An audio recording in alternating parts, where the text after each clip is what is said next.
माननीय श्री चंद्रशेखर जी, जो बहस चल रही है कृपया उस शांति बहस सुनिए। का प्रारंभ भारत के प्रधानमंत्री श्री अटल बिहारी वाजपेयी जी ने की।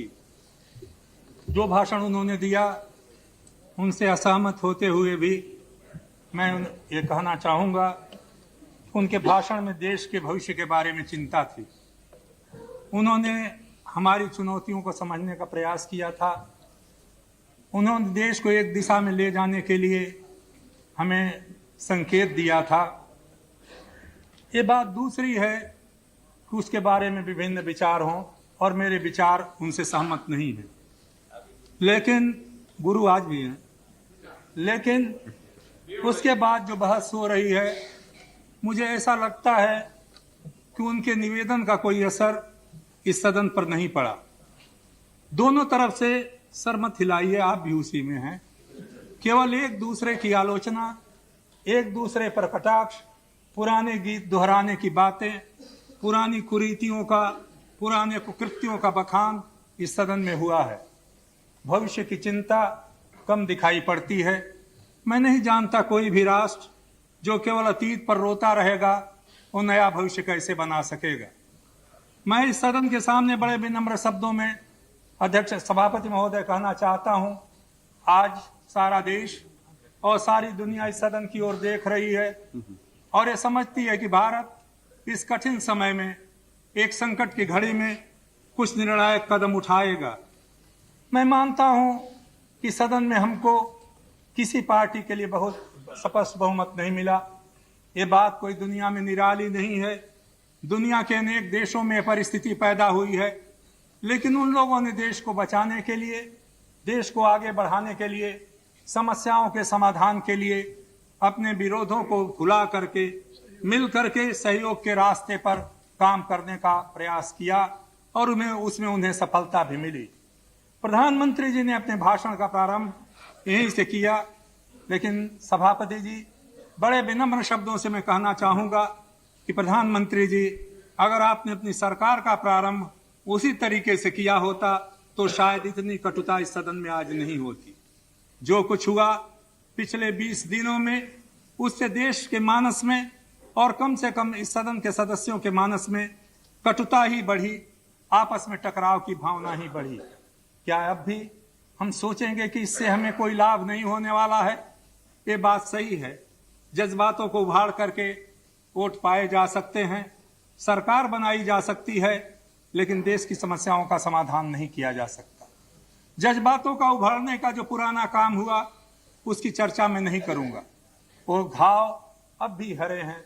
उन हरे घावों पर नमक डालने से देश में कोई अच्छी बात नहीं बनेगी। मैं तो हमारे वाणिज्य मंत्री जो हमारे मित्र हैं उनकी सलाह पर ही चलना चाहूंगा। उन्होंने कहा कि अभी सरकार के सामने कोई कदम उठाने का मौका नहीं मिला। सरकार अभी 7, 8, 10 दिन पहले बनी है। उस पर अगर चर्चा होती तो हम समझते कोई सार्थक चर्चा हो रही है। सभापति जी, आपकी आज्ञा से मैं प्रधानमंत्री जी का ध्यान उन बातों की ओर से खींचना चाहूंगा जो सरकार बनने के बाद हुई है। मैं उसमें अध्यक्ष के चुनाव की चर्चा नहीं करूंगा। कैसे सरकार बनी, कौन लोग सरकार में आए, किस तरह से एकता हुई, उस एकता के लिए कोई प्रसन्न एजेंडा है या नहीं, इससे मेरा कोई मतलब नहीं।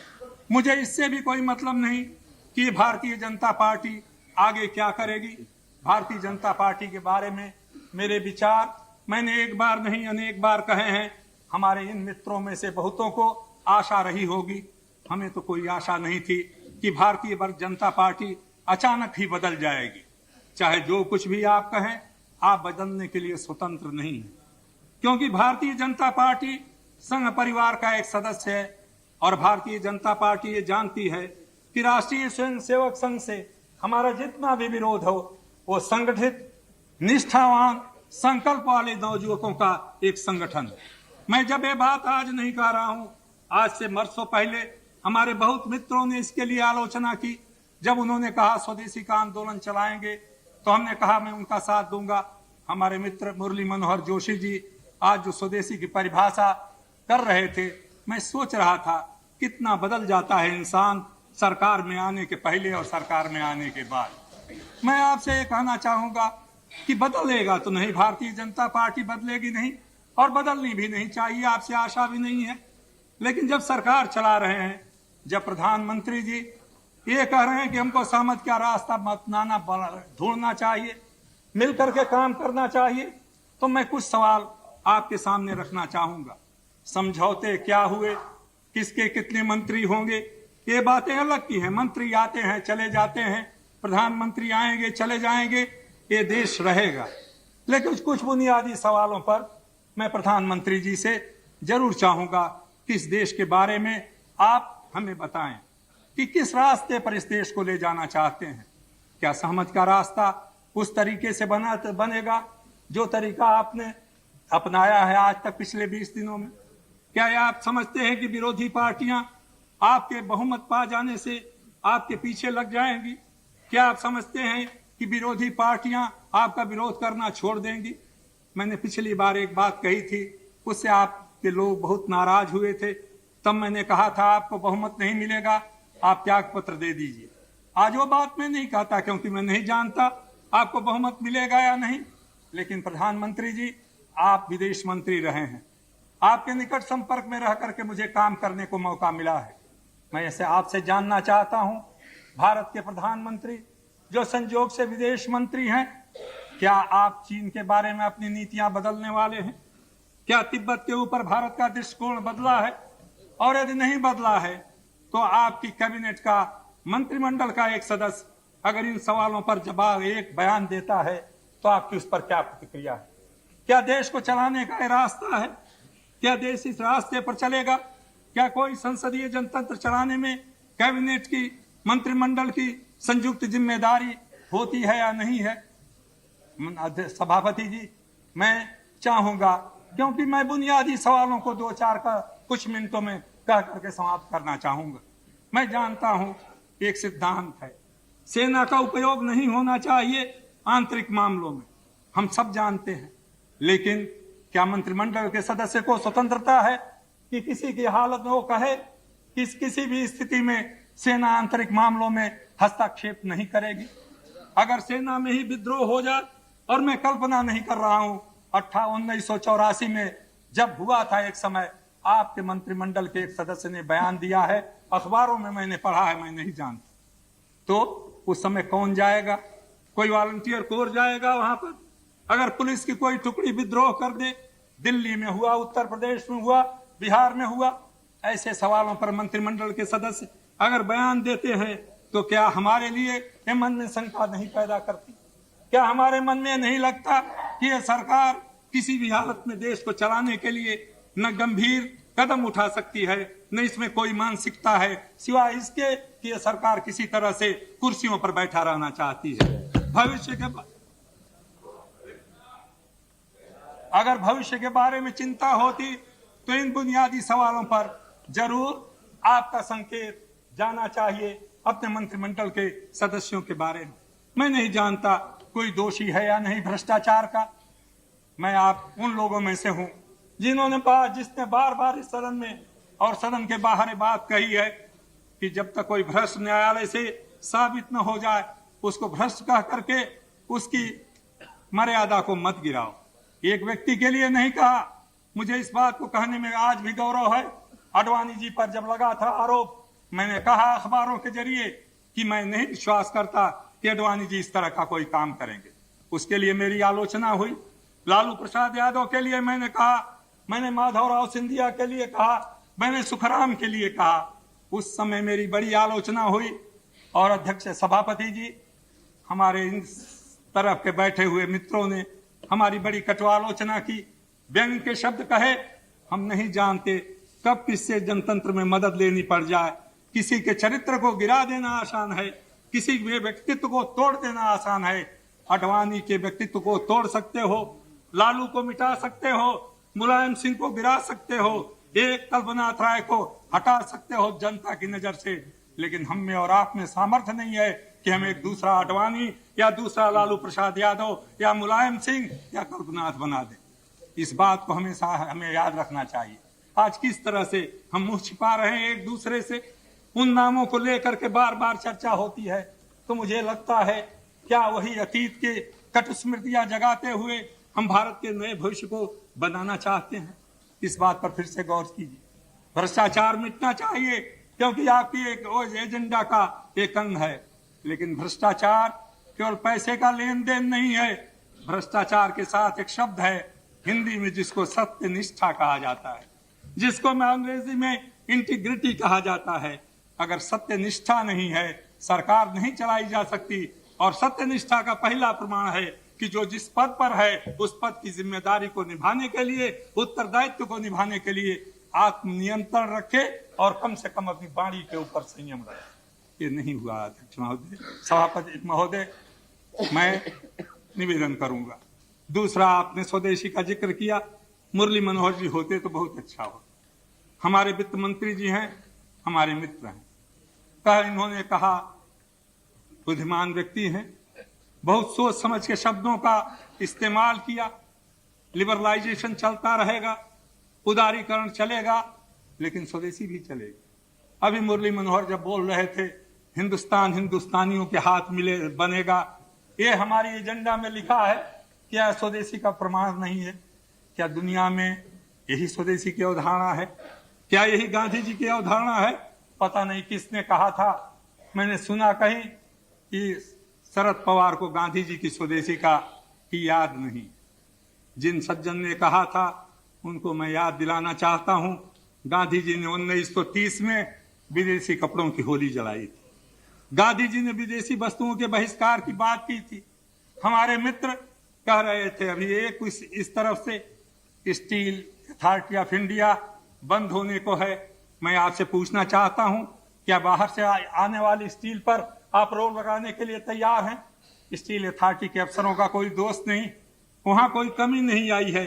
जिस तरह बाहरी दुनिया से आयात हो रहा है स्टील का, जिस तरह से केवल स्टील नहीं, फर्टिलाइजर, दूसरी चीजें हमारी कंपनियां बंद हो रही हैं। आप बेरोजगार मिटाने का वादा इस एजेंडा में करते हो और चाहते हो कि देश इस पर विश्वास करे कि आप बेरोजगार मिटा दोगे। क्या ये देश चलाने का रास्ता है?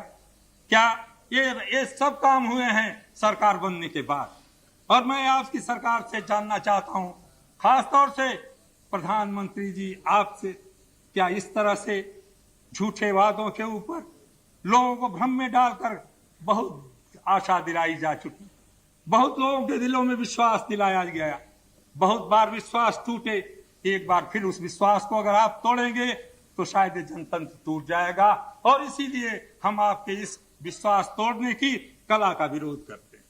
आपसे मैं निवेदन करना चाहूंगा अध्यक्ष महोदय, अभी हमारे मित्र बड़े विशेषज्ञ हैं वाणिज्य मंत्री जी, उन्होंने कहा कि हमने केवल कहा है कॉन्स्टिट्यूशन रिव्यू होगा। हमने कितने बार अमेंड किया है? मैं समझता हूं हमसे ज्यादा उनको अंग्रेजी आती है। अमेंड करने में और रिव्यू करने में अंतर होता है। यहाँ पर बहुत से संविधान के ज्ञाता बैठे हुए हैं। जब आप कॉन्स्टिट्यूशन रिव्यू करने की बात करते हैं अपनी एजेंडा में, क्या इस पर चर्चा आपने न्यायविदों से की है? क्या दूसरी पार्टियों की सहमति ली है? क्या इस पर कोई चर्चा है? किस दिशा में आप संविधान को रिव्यू करने जा रहे हैं? याद रखिए, जब जब डेमोक्रेसी टूटी है, जब जब संसदीय जनतंत्र टूटा है, वहां के नेताओं ने कहा है संविधान कमजोर है, इसको बदलने की जरूरत है। मैं संकेत जो देखता हूं ये खतरनाक संकेत है। मैं नहीं जानता आपके इरादे क्या हैं, लेकिन भाषा का इस्तेमाल करते हुए दुनिया के इतिहास को नजर में रखिए। अगर दुनिया के इतिहास में नजर नहीं रखेंगे तो याद रखिए यहाँ के कुछ सदस्य ही आपकी बातें नहीं सुन रहे हैं। इस एजेंडा को केवल हम ही नहीं पढ़ रहे हैं, सारी दुनिया के लोग इस एजेंडा को देख रहे हैं। आपने जो एजेंडा बनाई है वो एक भयंकर दिशा में संकेत करती है, और उस भयंकर दिशा में संकेत करने के लिए मैं नहीं जानता आपने जानबूझ करके ये किया है या अनजाने किया है। मुझे हैरानी होती है, यहाँ हमारे सूचना प्रसारण मंत्री जी बैठी हुई, कल उन्होंने हिंदुत्व की परिभाषा सुनाई सदन में। मैं भी उनका भाषण कहीं बैठा सुन रहा था, क्योंकि उस समय मैं सदन में उपस्थित नहीं हो रहा था। और वही हिंदुत्व की परिभाषा श्री मुरली मनोहर जोशी जी ने आज बताने की कोशिश की। आप उच्चतम न्यायालय की बात बार बार हमारे सामने दोहराते हो, हिंदुत्व की परिभाषा। मैंने इस सदन में प्रधानमंत्री की हैसियत से कहा है, मुझे इस बात का अभिमान है कि मैं हिंदू हूं, लेकिन मेरी दृष्टि में हिंदुत्व क्या है ये भी मैंने उसमें कहा था। मैं आपसे जानना चाहूंगा प्रधानमंत्री जी, खास तौर से अभी उन्होंने सर सैयद अहमद की एक किताब पढ़ करके सुनाई। मैं इसका जिक्र नहीं करता, लेकिन इस तरह की किताबों को पढ़ करके किसको भ्रम में रखना चाहते हैं आप। 1939 में इसी देश में किताब छपी थी, वी इंडियन नेशनहुड डिफाइंड। उसमें लिखा है एक प्योरिटी ऑफ रेस का रास्ता हमको हिटलर ने बताया है, भारत के लिए वो रास्ता देखने और समझने योग्य है। उसमें लिखा है कि माइनॉरिटी को नागरिकों का अधिकार नहीं होगा। उसमें लिखा है कि ये हमारे देश में केवल एक अतिथि के रूप में है, जितने दिन बहुमत के लोग हैं चाहे रहे, नहीं तो उनको इस देश से बाहर जाना पड़ेगा। और मैं समझता हूं इसमें बैठे हुए सब प्रमुख बीजेपी के लोग और जो राष्ट्रीय स्वयंसेवक संघ के लोग हैं उस किताब को पढ़े होंगे। 1939 में लिखी गई उस किताब का क्या कभी आपने खंडन किया? क्या कभी आपने कहा कि उसमें हिंदुत्व की जो परिभाषा दी गई है उससे राष्ट्रीय स्वयंसेवक संघ या बीजेपी सहमत नहीं है? आसान है अडवाणी जी, मैं आपकी बड़ी इज्जत करता हूं, ये कह देना कि आपकी सरकार, आपकी पार्टी इस बात से सहमत नहीं है। क्या आप में ये शक्ति है कि आप राष्ट्रीय स्वयंसेवक संघ से असहमत जाहिर कर सकते हैं? मैं नाम नहीं लेना चाहता। उस पुस्तक जिसका उल्लेख किया आदरणीय श्री चंद्रशेखर जी ने, उसके लेखक ने ही उससे अपने को असहमत किया। गुरुजी ने कहा कि मैं उससे सहमत नहीं हूं। मैं चाहूंगा अगर ये बात है तो फिर आरएसएस को कोई कठिनाई नहीं होनी चाहिए कि कहे कि उस पुस्तक में जो विचार व्यक्त किए गए हैं उससे आरएसएस असहमत है और उससे बीजेपी का कोई संबंध नहीं है।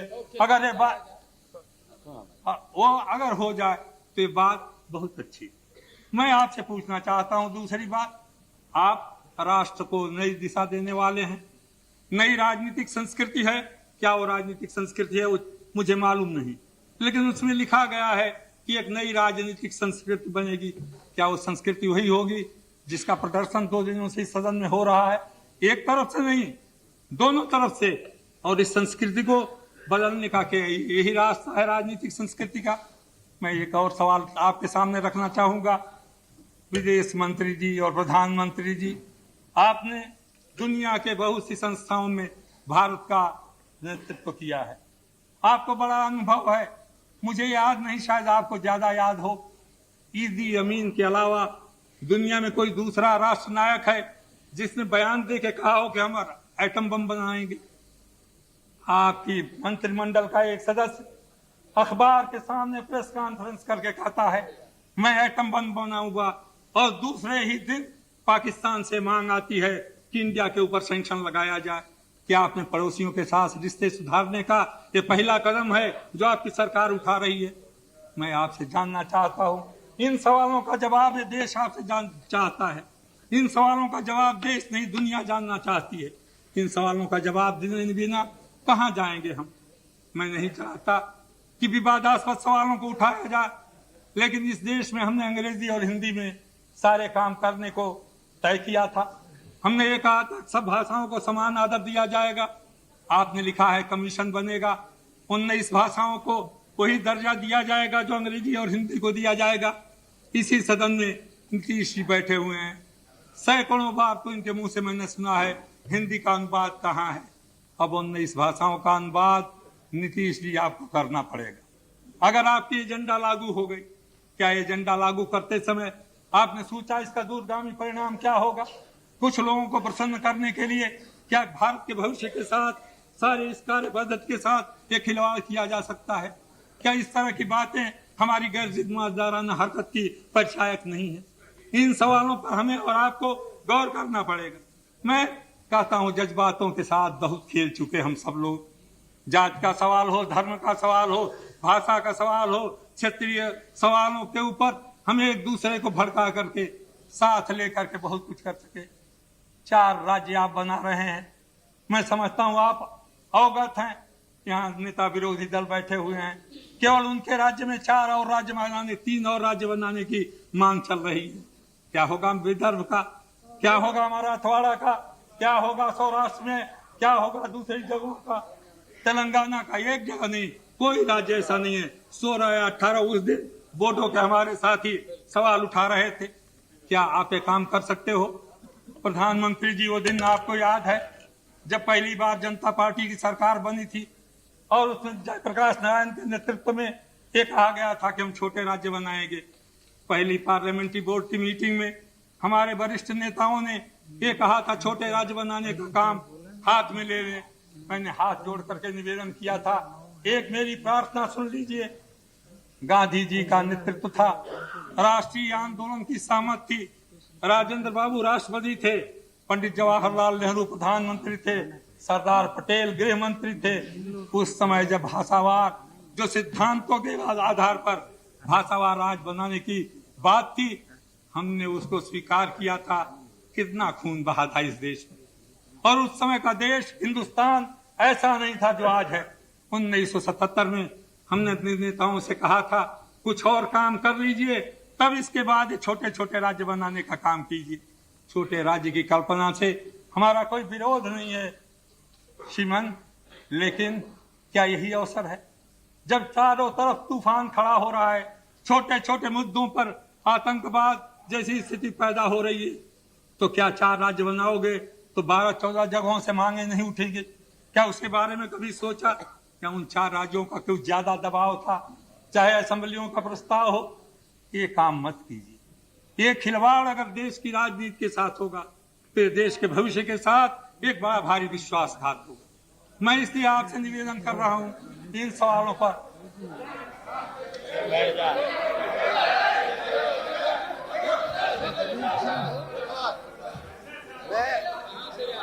चंद्रशेखर जी, मैं आपसे निवेदन करना चाहता हूं कि कृपया आप क्या बताइए, अगर भौगोलिक परिस्थितियों से, विकास की दृष्टि से किसी छोटे राज्य को बनाना हो तो आपको ऐतराज क्यों है?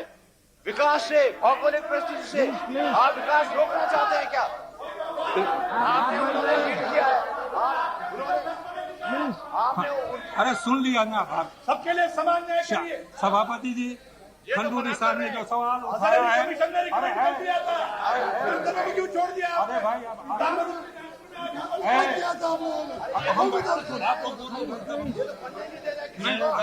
अगर सभापति, हम इस माहौल में नहीं बोल सकते, पहले आप लोग बोल लीजिए तब मैं बोलूं।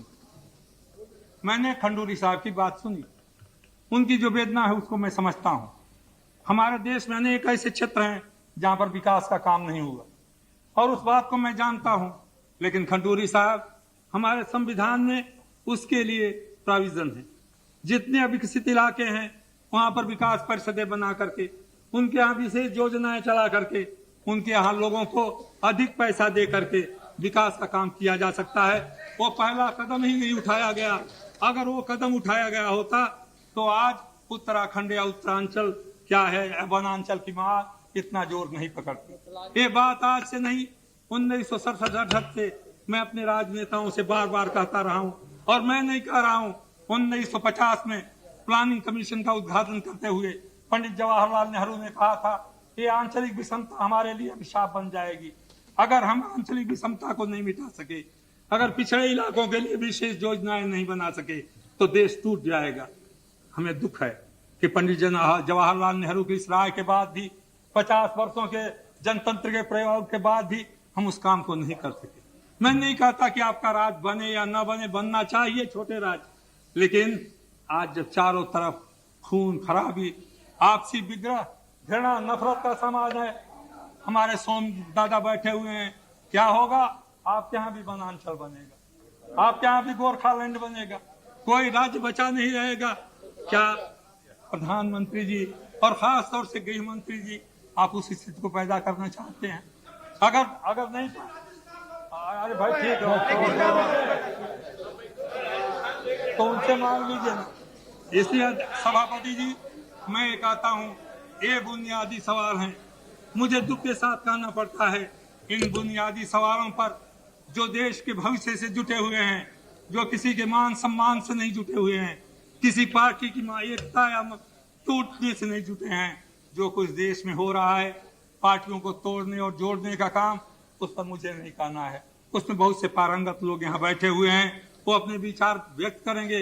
प्रधानमंत्री जी, आप जानते हैं मैंने आज से नहीं 1967 में कहा था गुरुदेव आपको, उस बात को दोहराता रहा, गुरुदेव आप रास्ते से भटक रहे हो और आपका भटकाव जो होगा वो देश के लिए बड़ा कीमती पड़ेगा। और इसीलिए मैं आपको चेतावनी देने के लिए आज खड़ा हुआ हूं और देश की जनता को ये कहना चाहता हूं कि ये एजेंडा जो है, ये एजेंडा केवल विश्वासघात का एक दूसरा दस्तावेज है और जिससे देश को बर्बादी होगी। इसलिए मैं इस विश्वास मत के प्रस्ताव का विरोध करता हूं।